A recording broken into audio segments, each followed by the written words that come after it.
მოგესალმებით, მე ვარ ჰაგრი. დღეს ჩემი მიზანი არის გაჩვენოთ გზა, თუ როგორ გახდეთ FPV პილოტი. არაფერი რთული აქ არ არის, მხოლოდ ბევრი გრინდი და ვარჯიში. შესაბამისად რთულიც არის. მაგრამ ცოტათი, რა თქმა უნდა, ხა სუმარტივის არ შეიძლება რომ იყოს. ამ ვიდეოში ჩვენ ნაწილ-ნაწილ, ნაბიჯ შევუდგებით იმ გზას, რომელსაც ეწოდება FPV პილოტის გზა. დავიწყებთ 0-დან და ავალთ პრო ლეველამდე FPV სამყაროში. ფრენას, ასევე დრონების აწყობას და ასე შემდეგ. ბევრ ადამიანს, ბევრ თქვენგანს აუცილებლად დაეხმარება რომ გახდეს FPV პილოტი. DJI დრონის ფრენა შეგიძლიათ ისწავლოთ 1 საათში. FPV დრონის ფრენის სასწავლად თქვენ დაგჭირდებათ 20-დან 40 საათამდე. და რეალურად ეს არის მხოლოდ პირველი ნაბიჯი იმისათვის, რომ შეძლოთ ამ დრონის უბრალოდ აფრენა, ამ დრონების რომელიმე საკედან და მისი დაჯდომა უფრო სწორად. ალბათ ტრივიალურად ჟღერს, მაგრამ რეალურად საკმაოდ რთული პროცესი არის დაჯდომა. აფრენას არაფერი არ უნდა დაწიეს. სტიკი და გაფრინდეს რაღაც. მაგრამ დაჯდომის რა გითხრათ. დავიწყოთ აპარატურის არჩევით, ეს ძალიან მნიშვნელოვანი არის. პირველი ნაბიჯი იმისათვის, რომ თქვენ შეძლოთ FPV დრონით ფრენა, ეს არის სიმულატორი. სიმულატორი ძალიან მნიშვნელოვანი არის. სიმულატორის ფრენის გარეშე გარეთ გასვლა პირდაპირ FPV დრონზე დაჯდომა, ეს ჩათვალეთ, რომ FPV დრონის დაკარგვის, გატეხვის, დაზიანების 90%-იანი შანსით შემოიფარგლება, ასე ვთქვათ, შეიძლება 100-იანიც იყოს, მაგრამ ნუ გააჩნია. ძალიან მნიშვნელოვანი არის, რომ სიმულატორი არ უნდა ჭედავდეს. FPS-ი მას არ უნდა ქონდეს, 30-60-ზე დაბალი. თუ ეს ასე არის, ჩათვალეთ, თქვენ ვარჯიშობთ არასრულფასოვნად. ეს კი რეალურ დრონზე, როდესაც გახვალთ, დამიჯერეთ, იქ არანაირი დაყოვნება არ გაქვს. პულტი. PlayStation-ის კონტროლერით არ გამოვა. მე დავიწყე თავის დროზე PlayStation-ის კონტროლერი იყო ის, რითაც დავიწყე, თუმცა იმიტომ რომ უბრალოდ არ ვიცოდი, რომ არსებობდა ასეთი რაღაცეებიც. ჩემ შემთხვევაში პირველი აპარატურა ან პულტი იყო Radio Master Boxer-ი, რომელიც ძალიან კარგი პულტი არის, ვერაფერს ვერ დაუწუნებ, რა თქმა უნდა, უკეთესები არსებობს, ბევრი, მაგრამ ჩემთვის ერთ-ერთი საყვარელი აპარატურა არის დღემდე. ძალიან კარგი, ჩემი ხელისთვის იდეალური, ფორმ-ფაქტორი მომწონს, საკმარისი ღილაკი აქვს იმისათვის, რომ ვიფრინო. თუმცა დროთა განმავლობაში უფრო მეტი დამჭირდა. შემდეგ შევიძინე პოკეტი, ისევ ინტერესის გამო, სიმართლე გითხრათ, ბოქსერის შემდეგ პოკეტი არაფერს შეაგჭირდებათ, უბრალოდ არის პატარა. რაც ნორმალური არის, უბრალოდ ჩემი ხელებისთვის ზედმეტად პატარა აღმოჩნდა. ამის შემდეგ ისევ ინტერესისთვის ვიყიდე, არის Radio Master GX12, ორი სხვადასხვა სიხშირით მუშაობს, 2 ვატია საერთო ჯამში, ფორმ-ფაქტორი ძალიან მომწონს, ხელებში კარგად ზის აქვს თავისი რაღაც ნიუანსები, რომლებიც აუცილებლად გასათვალისწინებელია, თუმცა არაფერი კრიტიკული. ძალიან კარგი არის, ეხლა მაგალითად ჩემი daily driver-ი შეიძლება ითქვას, არის ზუსტად GX12. აუცილებლად გამოიწერეთ ჩვენი არხი, არ დაგავიწყდეთ, კომენტარებში რაიმე დაწერეთ, კითხვები დასურველია, ამ ვიდეოების იდეები უფრო განვავრცო და რა თქმა უნდა მოიწონეთ ვიდეო. შეგიძლიათ გააზიაროთ კიდეც. თუ მაგალითად ყავთ მეგობარი, რომელსაც სურს FPV დრონების მართვის სწავლა, ჩვენ ამაში დავეხმარებით. გვაქვს კომპიუტერი, გვაქვს პულტი,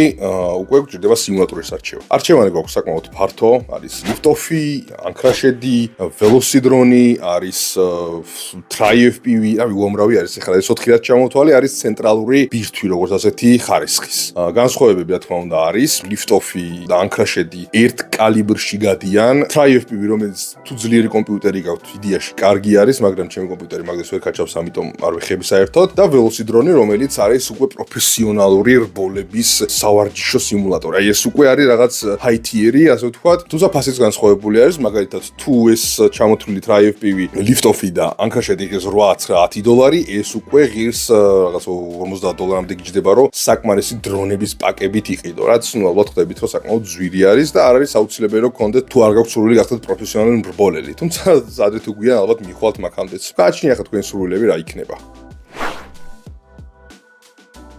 პირველი, რაც დაგჭირდება სიმულატორში, რომ დავიწყოთ ფრენა, ეს არის, რომ პულტზე სწორი რეჟიმი ავირჩიოთ, შესაბამისი რეჟიმი ავირჩიოთ უბრალოდ.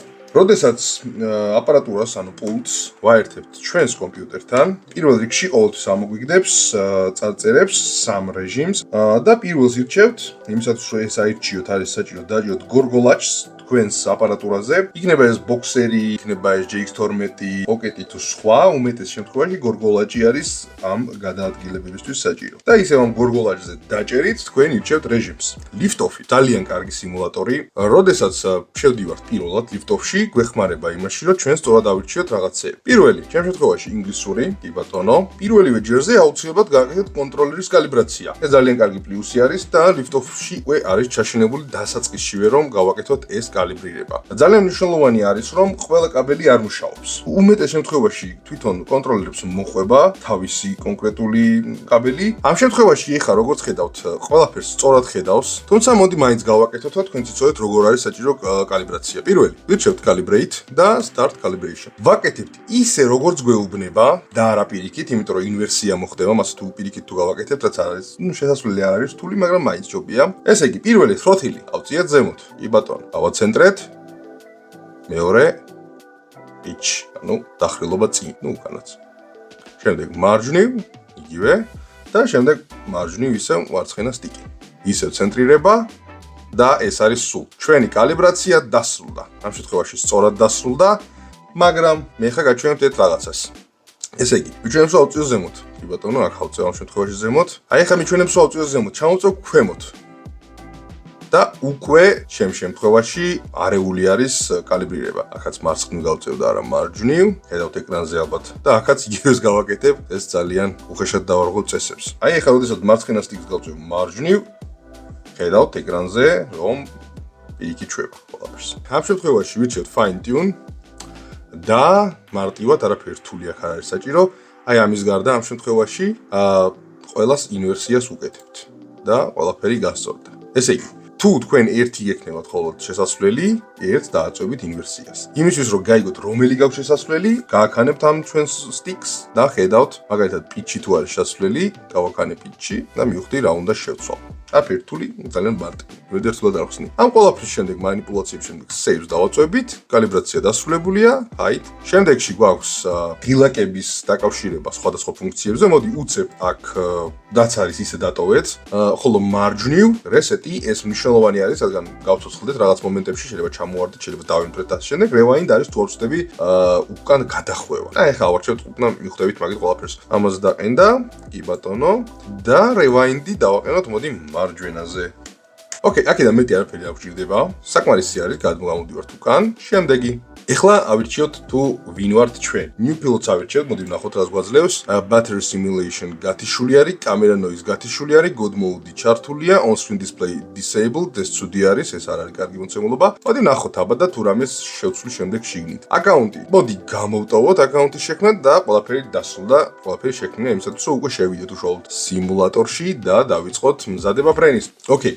ეხლა რას ვაკეთებ? რა არის მნიშვნელოვანი? ტუტორიალის გავლა, დამიჯერეთ ეს ძალიან მნიშვნელოვანი არის, ეს უკვე გავიარეთ. First flight-ში რა არის მნიშვნელოვანი? ხა introduction-ი შეგიძლიათ იდეაში გამოტოვოთ, თუმცა რა ვიცი, თუ გაქვთ სურვილით, გაიარეთ. Line of sight-ი ეს გასწავლით იმას თუ როგორ უნდა იფრინოთ, სიმაღლე როგორ შეინარჩუნოთ და ასე შემდეგ, დრონის პირველად პრინციპებს. შემდეგ არის წინ ფრენის სწავლა, მოხვევის სწავლა, cornering და racing-ი. მე ამათ გამოტოვებ, ეს თქვენ თვითონ გაიარეთ. მარტივი არის, ყველაფერი ახსნილი არის უდეტალურესად, ხოლო მე გაჩვენებთ ახლა რამოდენიმე hints თუ როგორ უნდა ივარჯიშოთ, რა ივარჯიშოთ, სად ივარჯიშოთ და ასე შემდეგ. პირველ რიგში შევალ free flight-ში, free flight-ში არაფერი შეზღუდვა არ გაქვთ, სიმაღლის და რუკის ზომის გარდა. როგორც ხედავთ, ჩვენ გვაქვს რამოდენიმე საკმაოდ ბევრი რუკა, რომლებშიც ყველაში არის ძალიან საინტერესო გამოწვევები, რომლებიც შეგიძლიათ საკუთარ თავს გაუკეთოთ. ჩემთვის საყვარელი რუკები Bandosity, რომელიც freestyle-ისთვის არის ძალიან მაგარი. Hungary-ც ძალიან კარგი არის, აქ საკმაოდ კარგი ბოლის რუკები არის. მინუს თუ არის მიწისქვეშა პარკინგი, რომელშიც სიმაღლის შენარჩუნების ბარჯიშები შეგიძლიათ ჩაატაროთ. პირველ რუკას ჩავთო პირდაპირ. რუკა არ გვინდა არც ერთი, უბრალოდ no track. აუცილებლად უნდა აირჩიოთ სწორი. FPV, DJI FPV არ არის სწორი დრონი. ესე იგი, გახსენებთ, რომ ამას ახლაც დავაკეთებ, ვაკეთებ მხოლოდ იმის შემდეგ, რაც გავივლით უშუალოდ ამ სიმულატორის ტუტორიალს. ეს არის კრიტიკულად მნიშვნელოვანი. იმიტომ რომ თუ თქვენ არ იცით როგორ უნდა FPV დრონის მართვა, მაშინ დამიჯერეთ აქ არაფერი არ გამოვა. და რა არის ახლა ჩვენი დავალება? ძალიან მნიშვნელოვანი არის, რომ დავწიოთ დრონის კამერის დახრილობა. ეხლა აქვს 30, რაც ძალიან ბევრი არის დამწყებისთვის. მე მაგალითად 15-20-ის ფარგლებში გირჩევდით დაიწყოთ. შეგიძლიათ უფრო დაბალში, რადგან ასე უფრო ნელა შეძლებთ ფრენას. როცა 20 გრადუსზე ან 15 გრადუსზე გააჩნია, შეგიძლიათ 10-ზე დაწიოთ თუ გინდათ, თავიდან რომ გაიადვილოთ ძალიან საქმე. შემდეგ ვიწყებთ უკვე უშუალოდ ფრენას. და რა არის ჩვენი დავალება? თავიდან რა თქმა უნდა, თავისუფლები ხართ, გააკეთეთ რაც გინდათ, გაერთეთ, რა ვიცი, ტრიალეთ, რა გაერთეთ რა მაქსიმალურად შეიგრძენით, როგორი შეიძლება იყოს FPV დრონით ფრენა. თავიდან გაგიჭირდებათ ამის გაკეთება, მაგრამ არა უშავს, შეეჩვევით. ვარჯიშთან ერთად მოდის ყველაფერი, ნებისმიერი ადამიანს შეუძლია რომ ივარჯიშოს საკმარისად და შემდეგ უკვე შეძლოს ფრენა ისე როგორც მას გაუსწორდება. მაგრამ ამას დრო და რესურსი ჭირდება. რესურსი გონებრივი მოთმინების, რაც მთავარი არის უპირველეს ყოვლისა, იმიტომ რომ FPV დრონში ეს ვარჯიში ძალიან მნიშვნელოვანი არის. თუმცა სანამ ამ პერუეტებს შეუდგებით, ასე ვთქვათ, უნდა გავაკეთოთ რამოდენიმე პატარა ვარჯიში. პირველი, შეეცადეთ ტიკებზე დაждდეთ. ძალიან კარგი მარტივი სავარჯიშო. მიდიხარ ტიკსთან, ზემოდან და ჯდები. ჰოპ. ეკრანზე გამოსახული ხაზი, რომელიც მოძრაობს ახლა, არის ჩვენი ჰორიზონტის ხაზი, დრონის მიმართ ჰორიზონტის ხაზი. ხოლო წერტილი შუაში, რომელიც დაყვება ჩვენს ცენტრს, ეს არის ჩვენი ზუსტად კამერის ცენტრი. თუ ამ კამერის ცენტრს და ჰორიზონტის ხაზს შორის სივრცეს ერთმანეთს გაუტოვლებთ, აი ასე, ჩვენ მივიღებთ დრონს, რომელიც დგას სწორად, ანუ ჰორიზონტალურად. კამერა არის დახრილი 20 გრადუსით ამ შემთხვევაში, მაგრამ დრონი დგას აი ასე. რაც გვაძლევს ეს. ეს გვაძლევს იმ მოცემულობას, როდესაც ჩვენი დრონი აღარ იწყებს მოძრაობას არც წინ, არც უკან, არც გვერდზე, არც ასე. იწყებს, მაგრამ მინიმალურად. იმისათვის, რომ დრონი შევანელო, აი ახლა მიდივარ წინ, საკმაოდ მაღალი სიჩქარე. იმისათვის, რომ შევანელო, ცოტათი ზემოთ ავწევ ამ ჩემს ცენტრალურ მაჩვენებელს. როგორც კი ვხედავ, რომ დავედი უკვე დაბალზე 0-ისკენ, გავაცენტრე, всё, დრონი დგას ცენტრში. აღარ მიდის არც ზემოთ, არც ქვემოთ, მიდის, მაგრამ ცოტათი როგორც გითხარით, რადგან ეს არ არის ფიქსირებული GPS დრონი. ეს ძალიან მნიშვნელოვანი ასპექტი არის და დაიმახსოვრეთ. ფიქსირებული GPS დრონი არის DJI, Autel, Parrot, ეგენი შეიძლება არც, მაგრამ DJI უეჭველი იცით. ეს ამისად, როცა გინდათ რომ გაჩერდეთ, გიწევთ ამის კონტროლი ინდივიდუალურად თქვენი ხელებით.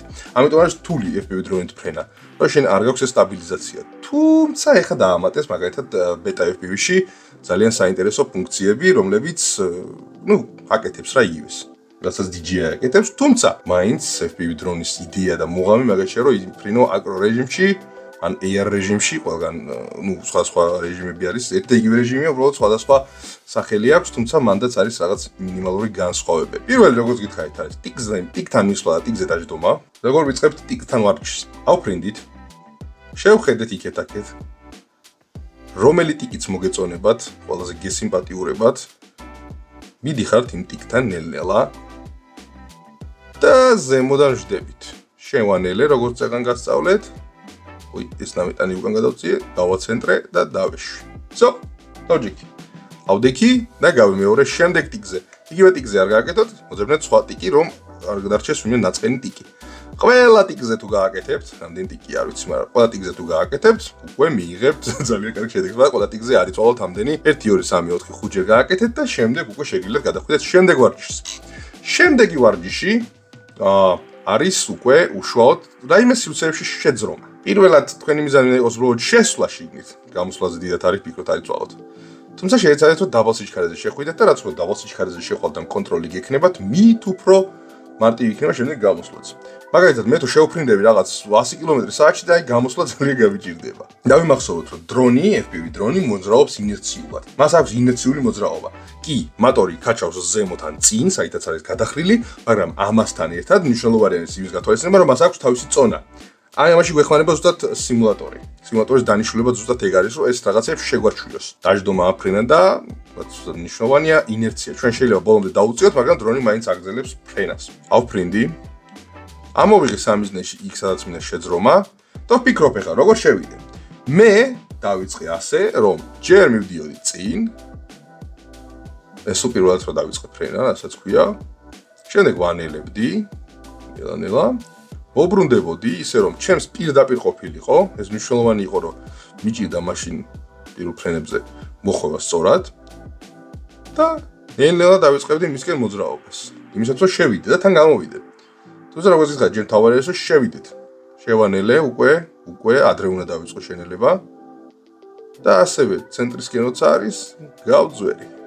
მას შემდეგ რაც ჩვენ უკვე გავიარეთ, ვიფრინეთ, დავიღალეთ 40 საათი იქნება 20 თუ 30, ეგ უკვე ინდივიდუალური არის, მაგრამ მე მაინც გიჩვენებთ რომ ბევრი ვიფრინოთ სიმულატორში. რეალური ფრენის დაწყების შემდეგაც დავფრინავ მაგალითად 200-300 საათამდე მაგ დაგროვებული უკვე სიმულატორებში. უკვე ვიწყებთ რეალური ფრენისთვის მზადებას. ამისთვის კი უკვე გვჭირდება დრონები, გვჭირდება ბატარეები. ამ საფეხურზე უკვე პირდაპირ შეგიძლიათ მოგმართოთ, მანამდე შეგიძლიათ მოგმართოთ მაგალითად აპარატური შეძენა თუ გინდათ, თუმცა ამ საფეხურზე უკვე დეტალურად დაგეხმარებით. ჩვენ გვაქვს როგორც მცირე დრონები, ეს დრონი არის არის კი დაბიჯერეთ. სატენები გვაქვს, აპარატურა როგორც გვაქვს, დრონების აწყობა შეგვიძლია, დრონების სათვალები. ნუ მოკეთ ყველაფერი გვაქვს, რაც თქვენ შეიძლება დაგჭირდეთ იმისათვის რომ გაიწყოთ ფრენა. უკვე გარეთ ფრენებზე ცალკე ვიდეოს გავაკეთებთ, რა თქმა უნდა, აუცილებელი არის, იმიტომ რომ იქაც თავისი სპეციფიკა აქვს, მნიშვნელოვანი სპეციფიკა აქვს, იმიტომ რომ პირდაპირ იფრინე სიმულატორში ვარდიშე და შემდეგ გადახვედი და პირდაპირ დაიწყე ფრენა, ეგრე არ ხდება. თუ ბევრი ბიუჯეტი გაქვთ და ფული გაქვთ, კი ბატონო, დალეწეთ 1 2 3 4 დრონი, მაგრამ ჯობია რომ თანმიმდევრულად მივყვეთ ისე რომ ნაკლები დანაკარგი გქონდეს. აუცილებლად გამოგვიწერეთ, მოიწონეთ ვიდეო და კომენტარებში აუცილებლად დაწერეთ თქვენი კითხვები. მოგეწონათ, არ მოგეწონათ, რაიმე გამომჩა, რაიმე დაგაკლდათ და ასე შემდეგ, რომ ჩვენი კონტენტი და გავაუმჯობესოთ.